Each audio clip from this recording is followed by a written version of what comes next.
Lakini kura ni asiri. Huna haja ya kumwambia mtu yeyote jinsi unavyopenda kupiga kura au jinsi ulivyopiga kura. Ni wazi kwamba kama mtu akikuhonga fedha umpigie kura yeye au mtu mwingine, au kama mtu anakupa vitu au anakupendelea ili umunge mkono, basi lazima taarifa ya kitendo hicho ipelekwe haraka sana mahala panapohusika. Kadhalika, kama mgombea kiti anajaribu kujiongezea kura kwa kufanya kampeni za siri siri, basi inafaa wapiga kura wafikiri kama mtu wa namna hiyo ni mwaminifu wa kutosha kupata hadhi na madaraka katika halmashauri au katika bunge. Kwa utaratibu wetu, wagombea kiti wanatakiwa kuomba kura kwa kutumia tu mipango rasmi ya mikutano inayotayarishwa. Ni njia hiyo tu ya mikutano na maelezo ya hadhara ambayo mgombea kiti anaruhusiwa kutumia kuwaombeni kura zenu. Maelezo hayo yote maana yake sio kwamba huwezi kuzungumza na rafiki yako habari za wagombea kiti mbalimbali ukipenda kufanya hivyo. Na kama wewe binafsi umewasikiliza wagombea kiti wawili na unataka kuwaeleza wengine ambao hawakuwapo katika mkutano huo kwamba wewe unadhani kuwa ni nani katika hao aliyebora kuliko mwingine, hii ni haki yako kama raia. Lakini ni haki yako vile vile kukataa kujadili habari za wagombea kiti hao au kukataa kusema utampigia kura nani, maana kura yako ni asiri. Wakati mwingine huenda unafahamu sana habari za mmoja wa wagombea kiti kwa kazi yake katika chama au katika taifa kwa siku zilizopita.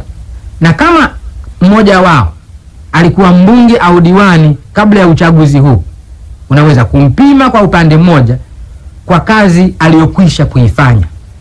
Lakini kuna mambo mawili nataka kuwakumbusheni. Kwanza, utakapopiga kura yako, hudaiwi kupiga kura ya asante kwa kazi ya siku zilizopita. Unaombwa kupiga kura ya imani kuwa mtu unayemchagua anaweza kuwatumikia katika siku zijazo. Inawezekana mtu mzuri sana akawa sasa kwa mawazo yake ni mzee mno au mgonjwa mno kuweza kufanya kazi nzuri katika miaka 5 ijayo kama alivyoifanya siku zilizopita. Kazi ya siku zilizopita ni kipimo kimoja tu cha uwezo wa mtu kuwatumikia, sio hirizi ya uwezo wa siku za mbele. Pili, ingawa kura si asante na wala si zawadi kwa kazi iliyopita, ni imani kwa kazi ya siku za mbele.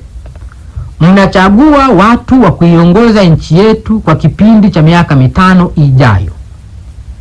Kama huna imani tena na kiongozi wa zamani, mjaribu kiongozi mwingine ikiwa unaamini kuwa huyo mwingine ni kiongozi bora zaidi.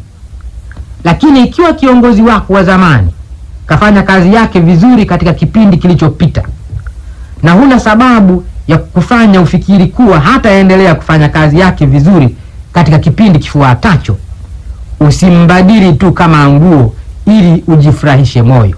Kubadili viongozi kama nguo kunaweza kufanya uchaguzi ukawa kichekesho. Ningependa kuwakumbusheni jambo moja la maana sana. Mnapochagua wabunge, hamchagui serikali. Serikali huchaguliwa au tuseme hupangwa na rais. Lakini rais anapopanga serikali hutumia viongozi ambao nyinyi mmewachagua.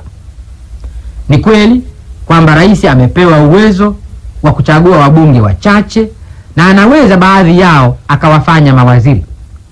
Lakini hiyo ndiyo shabaha ya katiba yetu. Shabaha ya katiba yetu ni kwamba wananchi wachague rais na wabunge na rais achague serikali kutokana na wabunge. Mkichagua viongozi bora, rais ataweza kuchagua baadhi yao kuendesha serikali. Mkichagua viongozi wasiofaa, kazi ya kuunda serikali huwa ngumu sana.